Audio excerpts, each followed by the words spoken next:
है क्यों तुम न जानो ना हम पम पररररम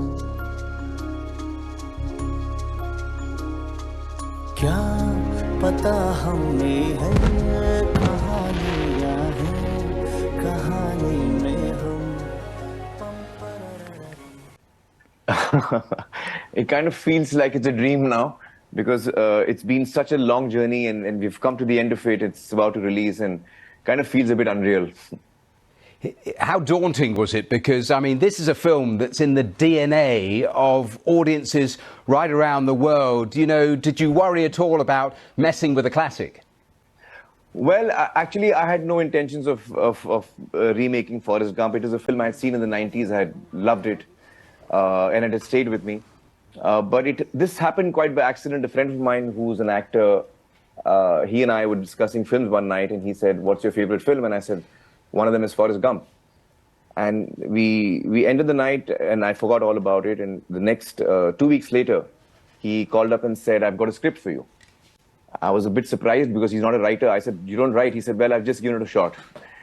I said, "Okay." And he said, "In the last 2 weeks, I've been writing a script." I said, "Which one?" He said, "I've just written an adaptation of Forrest Gump." So I kind of laughed and I didn't take him seriously.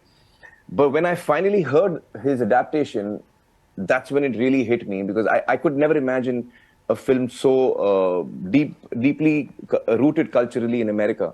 How would it translate in a society like India? And somehow magically Atul had managed to make it totally new experience for me.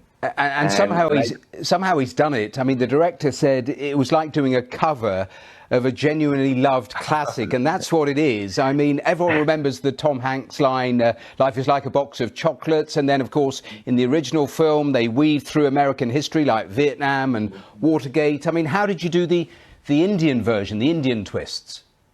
Well, all of that was done by Atul, who wrote the adaptation, and he kind of had he came up with a really nice timeline for the character, kind of, as it is in the original.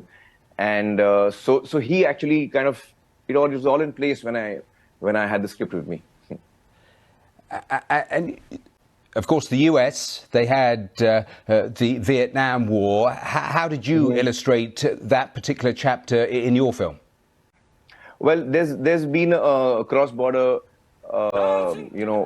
kind of a war which is called the Kargil War in India. It happened in 1999, around 1999. So that's the war that we depict in our film. And that phrase I used earlier, "Life is like a box of chocolates," am I right in saying that in your film you ended up using street food? Yeah, the line as it goes in our film, and I'll translate it, is my mama used to say, "Life is like a golgappa. Your stomach feels full, but your heart always craves for more." So golgappa is like a street food that we have in India.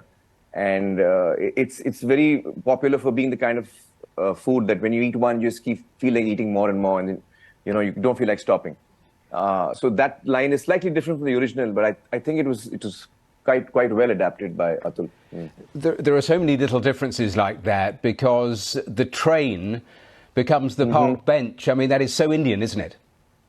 Yes, because in India, it's a little difficult to sit on a bench and have a long conversation. It's rather noisy and crowded and a lot of cars and people.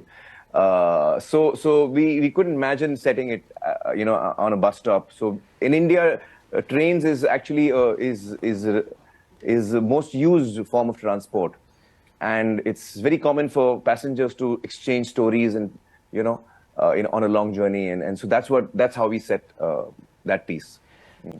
I've mentioned the variety of differences and so have you, but I mean, the essence of the story, the film, it is the same, isn't it? It is based around relationships, the girl he loves. It's based around small acts of kindness for a man of few words. I mean, what was that like to play as an actor?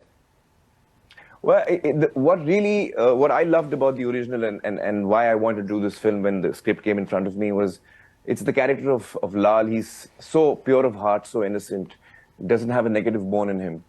And that kind of, that's his strength, actually. We've seen protagonists who are physically strong. We've seen protagonists who have moral strength. They fight for,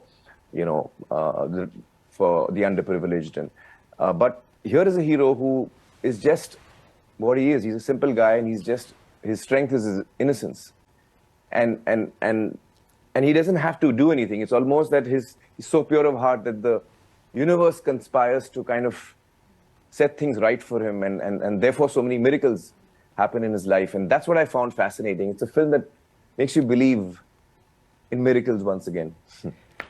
And my goodness, the amount of running, just like the original. I mean, how did you cope with all of that?